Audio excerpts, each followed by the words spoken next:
Hi, everyone. I'm delighted to welcome you to our last session, although I am sad it is our last session. But I am thrilled that our last session is with Lynda Lowery. And Lynda was not able to come a couple of weeks ago for medical reasons, but she's the comeback kid. She's back on her feet. She's doing just fine. And we're excited. We're excited to have her here. Lynda is one of the great civil rights advocates of our time. So I'm especially thrilled to have her here. And one of the great voter mobilization fighters of our time as well. And she was with John Lewis on the Edmund Pettus Bridge, and she will talk about that experience and her longstanding work on voting rights. She's also the author of a book called Turning 15, The Road to Freedom. And it's been adapted to a musical play that will be live streamed in October. And you can find out about that live stream at her website, at the T15 website. As usual, we are going to do an interview, and Lynda is not going to make opening remarks. We have our two fabulous former Youth Advisory Board members here, Tarun Amasa and Hannah Neal Marinville. Tarun has just recently graduated from high school in Colorado. Hannah Neal is a rising senior. And I'm going to hand it off to them to do the interview. And our format, as usual, is we are going to do about 25 minutes of interview with Lynda, and then we will open it up for questions that you all have. So I will hand it off to you, Tarun and Hannah Neal, and thank you so much to all of you and to Lynda for joining us. Thank you for having me. Hi, Miss Lowery. How are you doing today? Hello. How's it I'm been? How's the good. week? Pretty busy? Pardon me? How's the weather where you're at? Alabama is hot, hot, and hot. I bet. So I'm staying Especially in inside. the summer. Does it ever get cold, or is it just hot, hot, hot all the time? It gets cold sometimes. Not what you would call cold from Colorado, but Right. it gets cold in Alabama. Yeah, sometimes. It's all relative.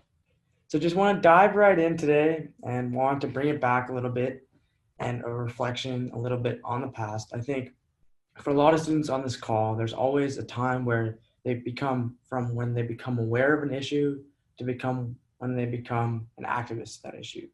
There's like a call to action or something that happens in their lives that makes them a catalyst for change. And I was really curious to hear what that experience was for you.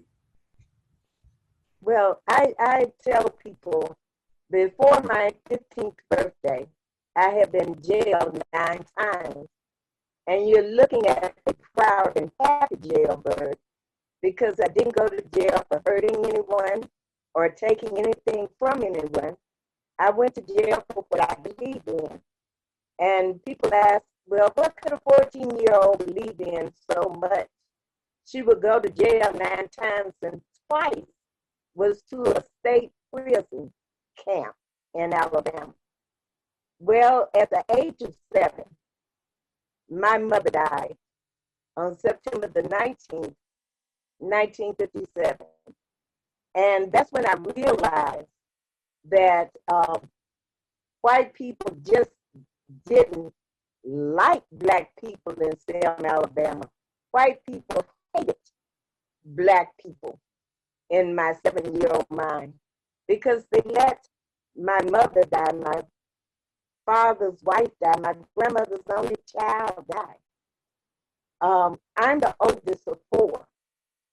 And at the age of 7, I made a vow that when I got big, I would change things, that nobody would ever grow up without a mommy again because of the color of her skin. I didn't realize getting big meant at the ripe old age of 13, I would hear Dr. Martin Luther King Jr. speak for the first time. Dr. King was talking to the grown-ups about the right to vote and how we will get that right non-violently. He said in his speech that you could get anybody to do anything with steady, loving confrontation. And I heard it the first time it went past my 13-year-old ear. But the second time he said it in that speech, I heard him say, Lynda, you can't get anybody to do anything with steady, loving confrontation. And I remember jumping up saying, oh yeah, that's how I'm gonna do it. And my grandmother pulling me back down, we were in church and I had to be quiet. But I realized then that there were a lot of people there that wanted change. I wasn't quite sure what kind of change they wanted, but my change was to make things better for other children and their mothers. So, Lynda, I'm sorry to interrupt you, but the audio is a little distorted. We're having a little bit of a hard time hearing you. Are you maybe too close to, maybe a little close to the microphone will help, or?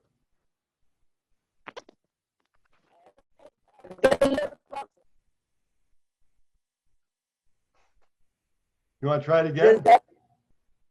Does that answer the question all over again? Do you maybe have headphones with a mic that you could plug in by chance? No. Okay. No. Better now, though. It's better to hear now. This will work. This will work. Go ahead. It is.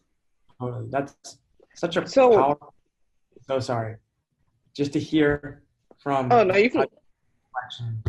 Of that moment to now understanding how the path may diverge from either taking a path of spite or taking a path of action. Being able to hear Martin Luther King at that age must have been such a powerful experience. But I think Hannah Neal has another question, so if you want to ask that now, that'd be awesome. So really going off of what you had said on how it was really the passing of your mother that had really personally impacted you. Had you not participated in the marches of the 1960s, do you feel like your life would have been significantly different? And if you do, how so? I feel that it was already on our life journey to be a part of the marches of the 60s. And it was something that we had to do. I feel that my steps and the steps of the young people of Selma, Alabama, during the 1965 marching was already ordered. And we were supposed to be where we were at that time. I've never thought of how it would have been if I had not done this, because this was a part of what I was supposed to do in life. I see us as being on a journey from birth to death, and everything that happens on that journey, the people that come into your life on that journey, it's all ordered. So I've never thought about it being any different than what I had to do, what I was supposed to do, and what I did. It's very insightful, very insightful. Yeah, just to bounce off a little bit about that. So I heard that your book is celebrating its 15th anniversary this year. So huge congratulations there. Would love if you can touch a little bit about the context of that book, why you wrote it, what inspired you, and a little bit of a synopsis for those who haven't read it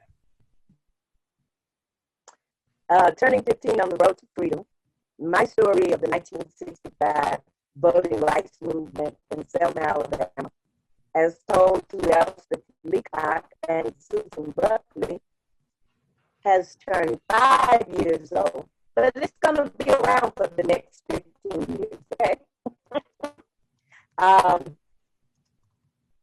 For over 40 years, I could not talk about the things that happened to me in the segregated South. I was still having nightmares about things that happened in jail or on the bridge or on the march for during those 40 years. And a friend of mine introduced me to two authors, Susan Buckley and Elspeth Leacock. They were writing a book on children's history, where children took parts in different times in history. And they were looking for someone for the voting rights era here in Selma. And they called the National Voting Rights Museum. And my sister was the director at the time, and she gave them my name and number. And we talked, and they did a story on a book, Journeys book, in a book called Journeys for Freedom. And my story was like 150-word story or something, Walk Together Children. And we would then do presentations to children, to schools. History can't happen without you. And the more I talked about the things that happened during that time, the more at ease I became. And they decided that we needed to write a story, just my story. And that's what we did. It took them about 8 years to get the entire story out of me. And we ended up doing that.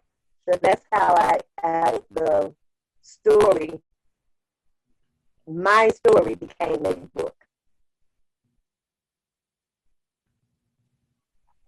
It's really beautiful. Taking into account your background, one of the things that I'm really wondering is what really pushed you towards the philosophy of Reverend Dr. Martin Luther King Jr.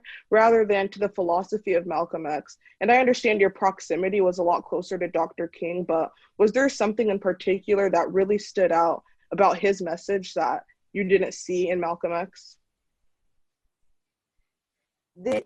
Malcolm did come here. I had the opportunity of hearing him speak here in Selma, but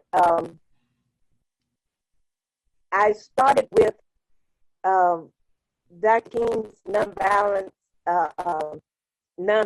philosophy really through Reverend Dr. Bernard Lafayette, who was here in 62, 63, and on teaching the principles of nonviolence.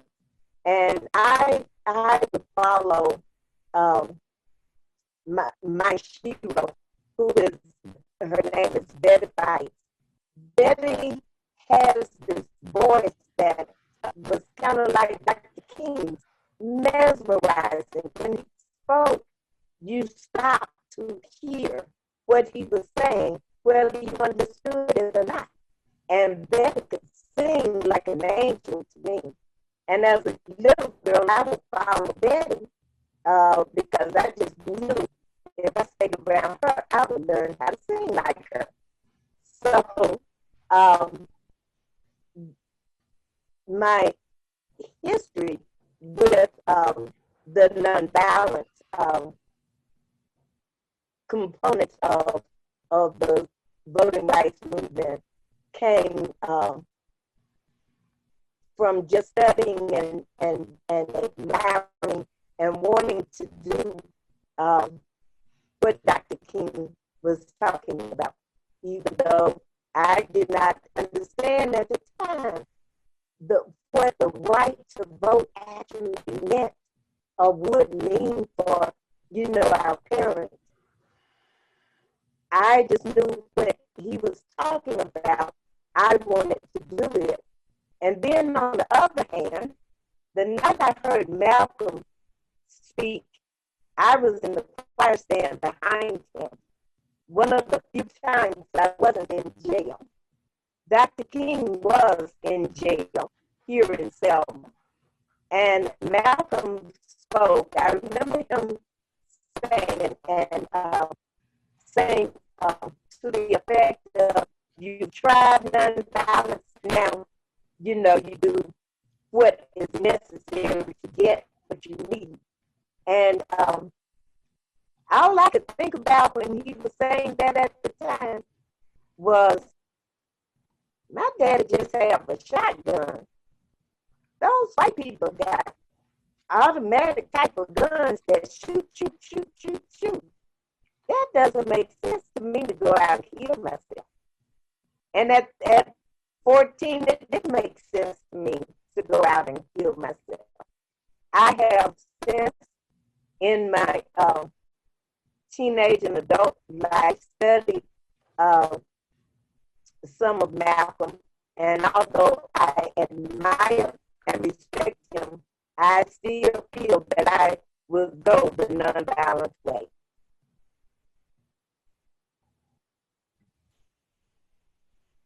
It's a very powerful way to explain the differences, and it's amazing. I also feel that if I was there to hear Dr. Martin Luther King Jr. speak to me as an individual, then that would have been a very powerful experience as well to supplement that belief. And I just wanted to touch a little bit on what you mentioned a little earlier about, in particular, how you felt that some people in Alabama, in fact, hated you because of the color of your skin.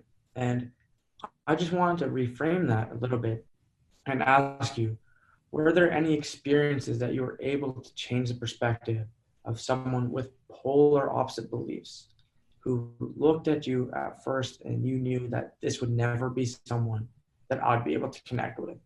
Then maybe down the line, something changed and you were able to. Was there any type of experience like that across the span of your life? And why do you think that would have happened? And alternatively, has that never happened? And why do you think that will never happen?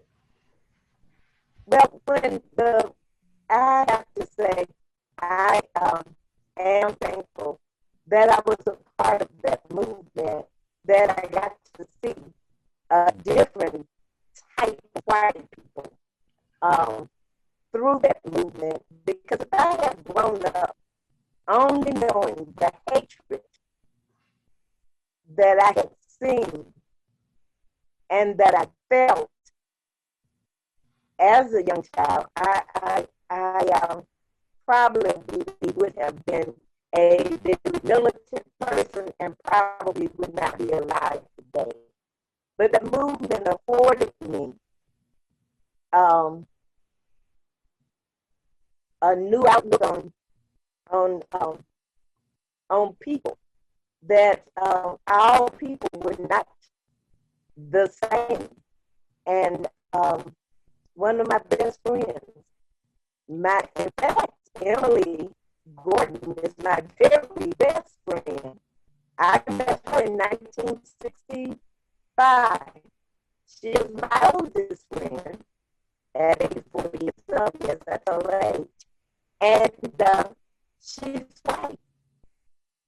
But I never saw her as being white. I just saw Emily as being Emily and my friend. And that's the way I see people, period. I stopped looking at color a long time ago. And I just see people for who they are. I tell people all the time, okay, if I don't like you, I don't like you for you, the individual, for something you have done to me or my family. And that can be don't look at color anymore. I grew up hating people because I felt that people hated me. I often tell folks, at the age of 7, I sat straddle that racist fence. I knew how it felt to be hated, and I knew how I felt hating someone else. So I'm glad that now at the age of 70 years old, I can say I don't hate anyone. Now, it's like a whole lot of things and some people, but I don't hate anyone. You know, I think we have time, maybe Hannah Neal, for one more question. And I would love for the participants to put their questions in the Q&A or in the chat box, and we'd love to get to some of your questions too. So I'd have to go off of what you've just said. And given your experience with race relations and specifically being involved in the civil rights movement, where do you see race relations in America heading for the future, and especially considering our current political climate and current social climate? If someone had told me in 1965 that in the year 2020 that we would still be fighting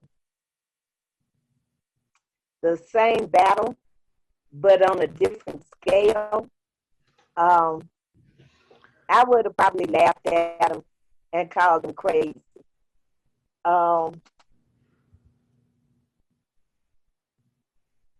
In the 60s, well, during that time, there was, we knew where we stood. The racism was very overt. You knew white people didn't like you and you didn't like them. After integration came, racism went covert, and it was being taught in the homes. And for me and a lot of other people, I think we got kind of complacent after integration, like we thought we had arrived. So we stopped fighting. We stopped looking. Therefore, we stopped fighting. And now we have to be all out. We have to be, as John Lewis says, get into good trouble, necessary trouble. I know that a non-violent movement has been successful and practiced around this world. So we need to continue to do that. I want to paraphrase the song Common in the song Glory, where he says, it takes the wisdom of the elderly and the energy of the young. And I just like to add that it does. It takes the wisdom of the elderly and the energy and knowledge of the young. I think that young people have the answer. And we will not be going through this again when we finish this nonviolent fight. I think the young people will be able to put the word unity back in the word community and the word human back into the word humanity. I see this as not being an easy fight, but I see us coming out on the winning side, and I don't believe we would have to fight this type of battle again. Yes, please. Okay, I got a question for you. And again, I'm encouraging folks to raise their questions in the chat box or in the Q&A. And Tarun and Haniel, you may have additional questions too. So I just wanted to ask you about the Edmund Pettus Bridge. You and I have talked about this a little bit. And I know there's a movement afoot to change the name of the bridge, and I know you have strong feelings about that. So I was wondering if you could share your views. Well, can you hear me? Yes, it's a little staticky still. Oh, I'm so sorry. Well, there has been a push to rename Edmund Pettus Bridge, John Lewis Bridge, and I love and admire John. However, I do not want to see the name of the bridge changed. I do not feel like you can whitewash history. And I do feel on March 7, 1965, John, I, and hundreds of other people left their blood and tears embedded in the cement of that bridge, therefore taking the sting out of the name Edmund Pettus. If there had not been Confederate history, there would have been no need for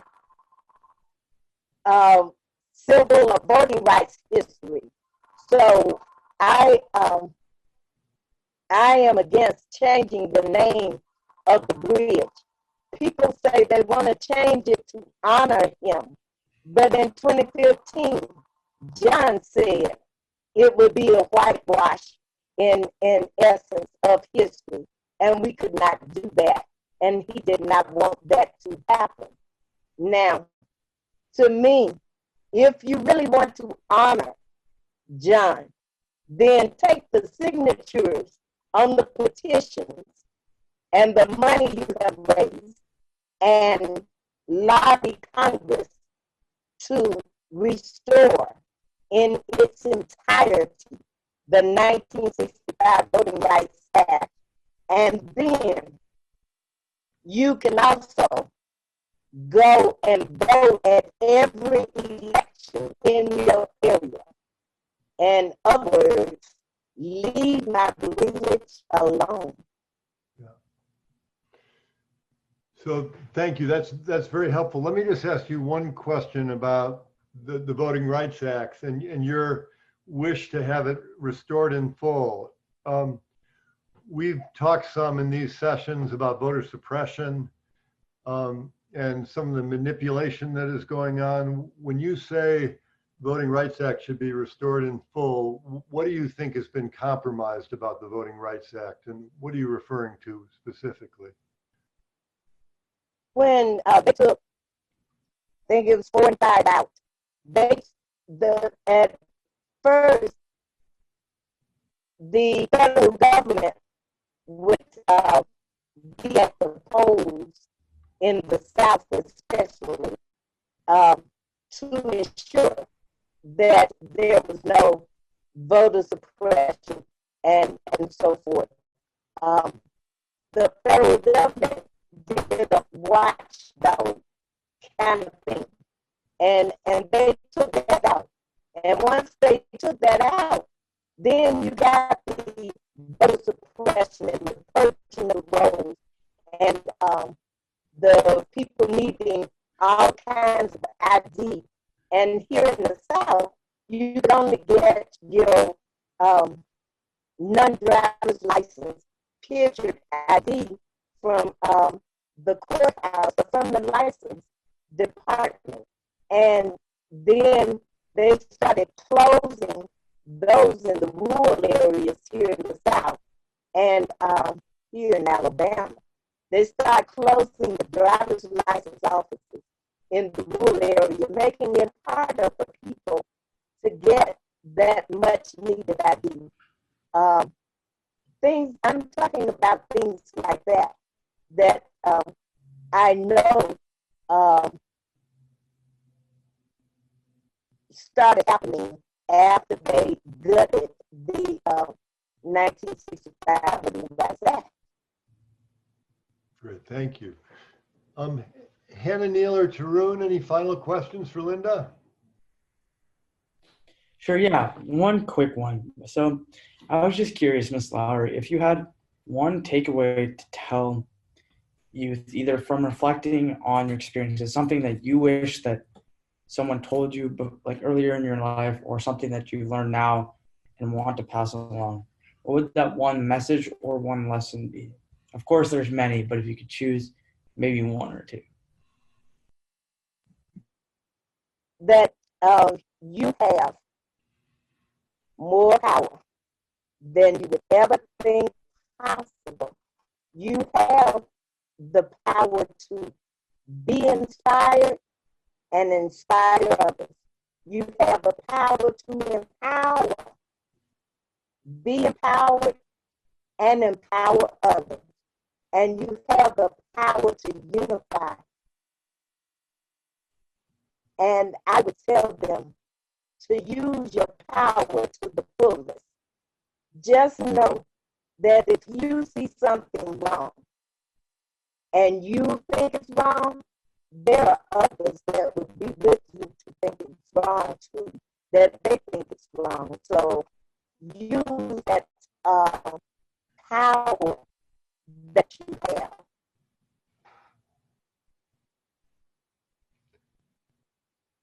Hannah, Neil, a final question or thought? Just my final question. Do you have a vision of for progress in America, and how can young people kind of bring about that vision to fruition? Because you quoted Common where he said, the wisdom of the elderly, but the energy of the youth. I added to Common's quote because I think that young people have energy and knowledge that we sometimes don't give them credit for. And I think that young people are powerful, and they are the ones that's going to bring about the change. And when the change comes, and it ain't going to be too long, but when it comes, it will be a permanent change. Well, beautifully said. I think we should wind this up. I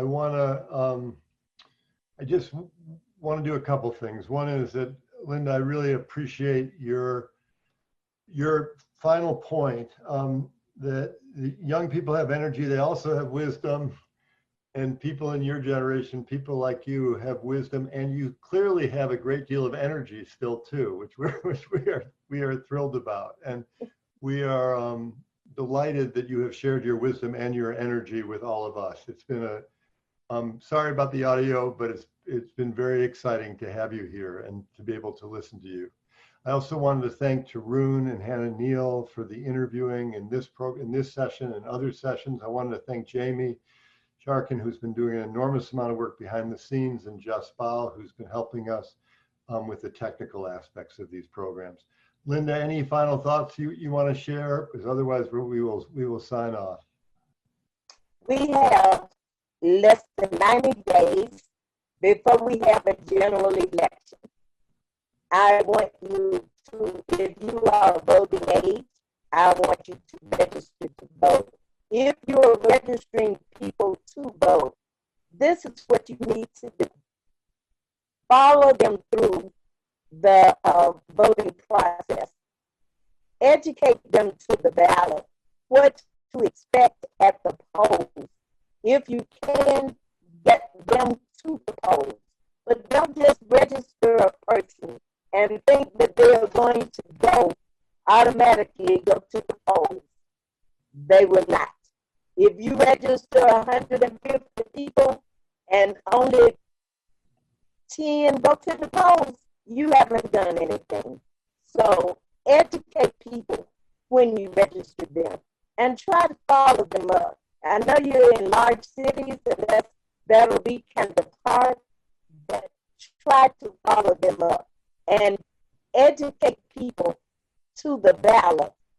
Educate them to why when they pick a person that they're going to vote for, they should know why they're voting for them. Not because Mary said to vote for them or your pastor or whoever said to vote for them, but know why you're voting for that person for yourself. That is very important. And go out and vote and encourage everyone else to do the same on November 3rd. A beautiful note to end on. People need support. We all got to close on this, right? We got to close on getting people actually to the polls and voting. This isn't just a matter of making a phone call or sending an email. So wonderful note to end on. And we need to support people and energize people every step of the way. Thank you so much. It's been an honor to have you here. I hope we stay in touch, and I hope I stay in touch with all of you. And be well, everyone, and take care. And make sure to vote. Can't stop, won't stop. Right.